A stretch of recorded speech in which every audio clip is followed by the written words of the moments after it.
دوستو، سلام مسنون۔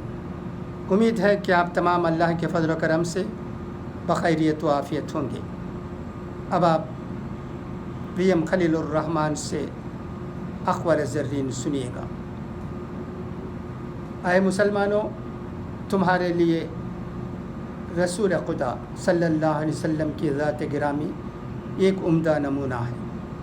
دو، خیال نہ کرنا کہ جو لوگ خدا کی راہ میں شہید ہوئے ہیں وہ مردہ ہیں، بلکہ وہ ہمیشہ زندہ ہیں اور اپنے پروردگار سے رزق حاصل کرتے رہتے ہیں۔ تین، منافق لوگ جہنم کی سب سے نچلی تہ میں ہوں گے۔ چار، بے شک اللہ تعالیٰ نے مومنوں سے ان کی جانیں اور ان کے مال جنت کے عوض خرید لیے ہیں۔ ضلع جج وقار احمد انصاری کی محترم مفتی ابوالقاسم نعمانی سے ملاقات۔ دیوبند کی قبر ہے۔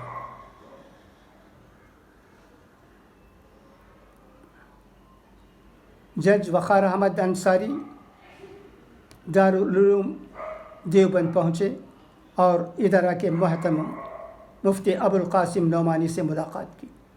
وقار احمد انصاری کے ساتھ دیوبند کے سول جج آدتیہ سنگھ بھی موجود تھے۔ مولانا مفتی ابوالقاسم نعمانی نے باہمی گفتگو کے دوران دارالعلوم دیوبند کی تاریخ سے مہمان کرام کو روشناس کرایا اور ادارے کے تعلیمی نظام کی تفصیلات بتائیں۔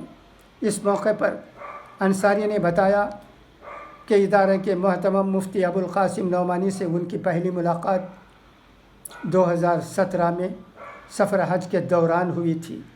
اسی وقت سے دارالعلوم دیوبند میں حاضری دینے کے لیے بے چین تھا۔ انہوں نے بتایا کہ اس سے قبل بھی وہ دارالعلوم دیوبند آ چکے ہیں، لیکن آج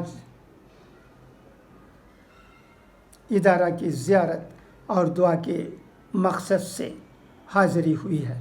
وقار احمد نے کہا کہ وہ اس ادارے کے ذمہ داران سے ملاقات اور یہاں کے در و دیوار کے روحانی مناظر سے بے حد متاثر ہوئے ہیں اور دل چاہتا ہے کہ بار بار اس ادارے کی زیارت کی جائے۔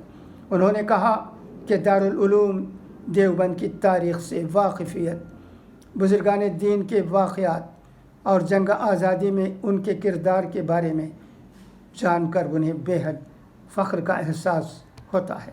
اس کے علاوہ وہ ذمہ داران کی تواضع اور انکساری کے رویے اور یہاں کی روحانیت سے بہت زیادہ متاثر ہوئے ہیں۔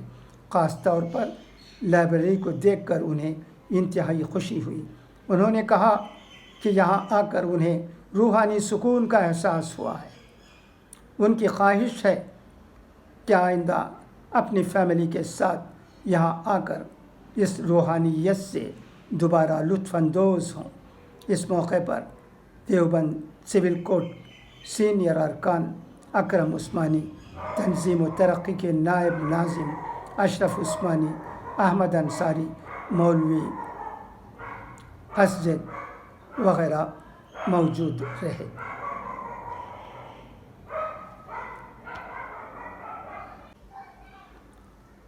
بے روزگاری اور خالی سرکاری اسامیاں۔ زمین میں موجود وسائل پر ہر انسان کا حق ہے، لیکن یہ حق تسلیم کرنے سے دنیا انکاری ہے۔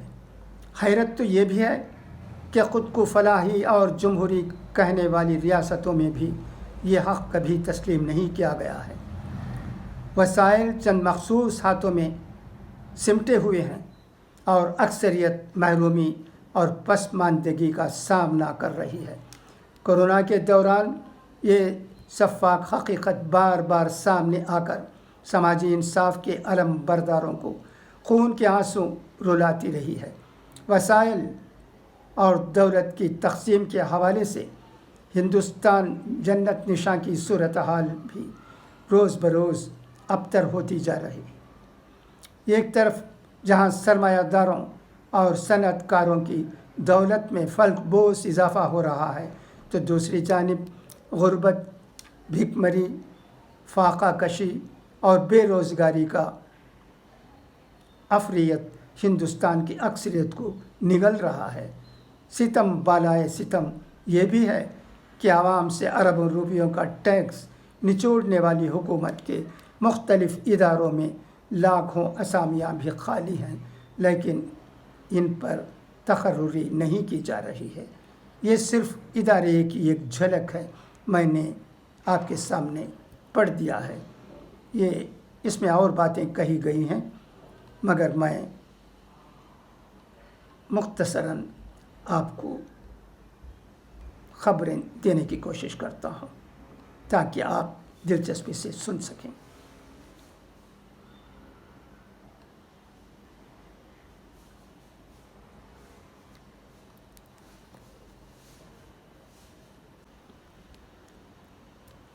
جنوبی ہند میں سپریم کورٹ کی بینچ کے قیام کی اپیل، نائب صدر جمہوریہ اور چیف جسٹس آف انڈیا سے بار کونسلوں کی وفد کی ملاقات۔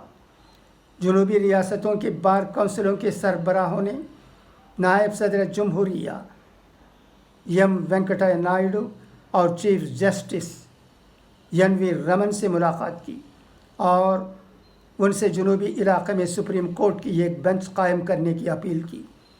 تلنگانہ، آندھرا پردیش، تمل ناڈو، کرناٹک اور کیرل کے بار کونسل سربراہوں کی ایک وفد نے پیر کو دہلی میں چیف جسٹس این وی رمن اور نائب صدر جمہوریہ ایم وینکیا نائیڈو سے ملاقات کی اور اس نے انہیں اس سلسلے میں ایک عرضی دی۔